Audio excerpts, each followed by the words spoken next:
মানুষের বিশ্বাস, তারা নাকি হাদিয়ে নেয়, হোয়াট এভার ইট ইজ, সেটা উইদিন দেয়ার কমিউনিটি, সাধারণ লোকের কাছে আসে না। তো তাদের রাজনৈতিক কৌশলগুলোকে আমি স্যালুট করি। বলছে তুলনামূলকভাবে গ্রহণযোগ্য, তার মানে বলেনি কিন্তু 100% বা 90% বা 95%। আপনার কাছে একটা প্রশ্ন, যে আসলে উনি বলেছেন আসলে সব দল খুশি, আমরা তা দেখলামও বিএনপি ক্ষমতায় এসে আওয়ামী লীগের রাজনীতি করার পথ সহজ হয়ে গেল কেমনটা মনে হচ্ছে। এই জন্য বলছি যে বিভিন্ন জায়গায় আওয়ামী লীগের কার্যালয়গুলো খোলা হচ্ছে, খুলে দিচ্ছে, জয় বাংলা স্লোগান দিচ্ছে, এবং বিএনপির নেতারা গিয়ে গিয়ে খুলেও দিচ্ছে এরকম। তাহলে কি বিএনপি ক্ষমতায় আসার কারণে আওয়ামী লীগের রাজনীতি করার পথটা সহজ হয়ে গেল কিনা? খুব স্বাভাবিক, খুব স্বাভাবিক। যেটি রাজাকে ভাই বলেছেন, সেই কারণে আওয়ামী লীগ খুশি। অন্তত রাজাকে ভাইয়ের এই পর্বের এই বক্তব্যে আমি সম্পূর্ণ একমত। সবাই খুশি, আমরা সবাই রাজা। এখন বিষয় হচ্ছে যে শুধু আওয়ামী লীগ, বিএনপি বা যার যার জায়গা থেকে খুশি তা না। দেখুন, এটি বাস্তবতা। বাংলাদেশের মানুষ যে দলই করুক না কেন, আমি সবসময় একটি কথা বলি, 80 থেকে 90% মানুষ মুক্তিযুদ্ধের চেতনায় বিশ্বাসী। সেই মানুষগুলোও খুশি। মানুষের মধ্যে তো একটা আতঙ্ক ছিল, একটা আশঙ্কা ছিল, অথবা আর একটা অংশের মধ্যে আশাবাদ ছিল জামাত ক্ষমতায় চলে আসছে। ম্যাটিকুলাস ডিজাইন দিয়ে হোক, সেটা ইঞ্জিনিয়ারিং করে হোক বা মেকানিজম করে হোক, জামাত ক্ষমতায় চলে, অথবা ভোটের মাধ্যমে, মনে করেন যে কোনো কোনো একটা অংশ তারা বলছিল ভোটের মাধ্যমে জামাত চলে আসবে, তারা ঠিকই বলছিল, আবার আতঙ্কেও ছিল। আপনি নিশ্চয়ই, আমি আর কাউকে না দিয়ে উদাহরণ না দিই, আমি তো একজন সিটিজেন হিসেবে, একজন সাধারণ মানুষ হিসেবে আমি তো চাই স্বাধীনতার বিরোধী কোনো শক্তি ক্ষমতায় না আসুক।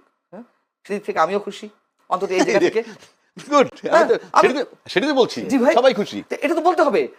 তার কারণ এই যে স্বাধীনতার 54 বছর পর এসে এখনো এই যে এনসিপি, আমি সব নেতাদের কথা বলছি না, এনসিপির বিশাল একটা বিশেষ একটা অংশ অথবা জামাতের একটা অংশ, তারা মুক্তিযুদ্ধকে যেভাবে খাটো করেছে, এটা তো মেনে নেওয়া যায় না। এবং 18 মাস, জয়নুল আপনি বলুন, নিজেকে আদালতের কাঠগড়ায় দাঁড় করেন, মনে করেন যে সাক্ষ্য দেন, আপনি কি নিশ্চিন্তে থাকতে পেরেছেন? মানুষের জীবনের নাভিশ্বাস উঠেছে নিরাপত্তার দিক থেকে।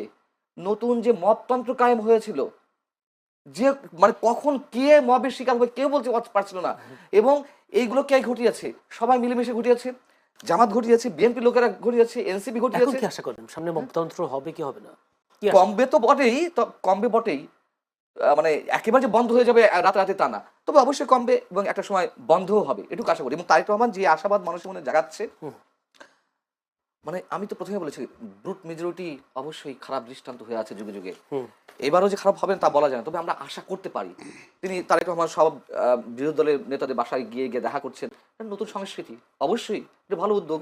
এবং আওয়ামী লীগের রাজনৈতিক কার্যালয় আপনি খোলার কথা বলেছেন, এটা তো আসার কথা। দেখুন, এটা তো বাস্তবতা। আওয়ামী লীগের নেতাকর্মীরা যারা অন্যায় করেছে, অপরাধ করেছে, চুরি করেছে, বাটপারি করেছে, গুম করেছে, খুন করেছে, তাদের সবার বিচার আমরা চাই।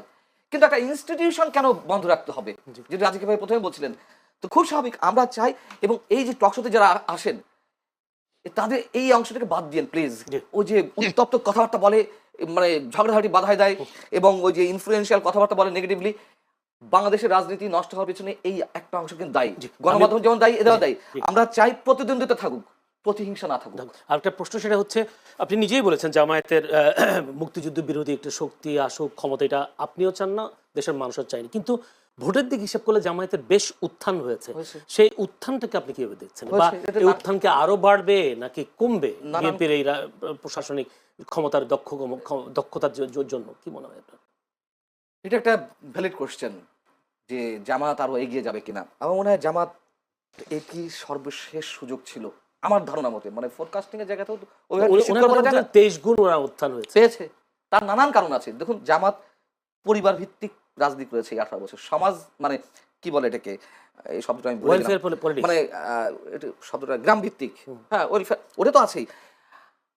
জামাতের রোকন সদস্য সম্ভবত 2008 সালে ছিল 15,000, সেটি বেড়ে হয়েছে, আমি দ্য ডিপ্লোম্যাটের পরিসংখ্যান বলছি, দ্য ডিপ্লোম্যাট বা বাংলাদেশের বিভিন্ন গোয়েন্দা সংস্থার রিপোর্ট অনুযায়ী বলেছে, আওয়ামী লীগের সময় 2023-এর সেপ্টেম্বরে, 2024 7 জানুয়ারি নির্বাচনের আগে 2023-এর সেপ্টেম্বরে দ্য ডিপ্লোম্যাট একটা নিবন্ধ দিয়েছিল, প্রকাশ হয়েছিল। ওইখানে দেখাচ্ছে যে 15,000 থেকে তারা এই 15 বছরে বা 14 বছরে 70,000 সামথিং তাদের রকম সদস্য, এবং তারা গ্রাম ভিত্তিক কাজ করেছে।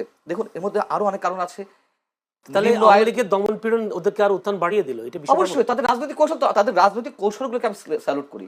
তাদের যে সাংগঠনিক ভিত্তি, আপনি ইচ্ছা করলেই টাকা দিয়ে যে কোনো দলের সদস্য প্রেসিডিয়াম মেম্বার হয়ে যেতে পারেন। আমি চ্যালেঞ্জ করে বলছি, কয়েক কোটি টাকা, মানে দল বুঝে অবস্থা। তো শিল্পপতিরা হচ্ছে না, বড় বড় পদে যাচ্ছে না বড় দুই দলের, এবারও কিন্তু আছে। জামাতে এটি সম্ভব না, জামাতে এটি সম্ভব না। এবং এর আগেও বলেছি, জামাতের প্রত্যেকটা ছেলে বা মেয়ে যাই হোক ছাত্র শিবির করার পর তাদের অর্থনৈতিক স্বাবলম্বী হওয়ার নিশ্চয়তা রয়েছে, তাদের ব্যাংকিং সেক্টর, তাদের অর্থনৈতিক যে সেক্টরগুলো অসাধারণ।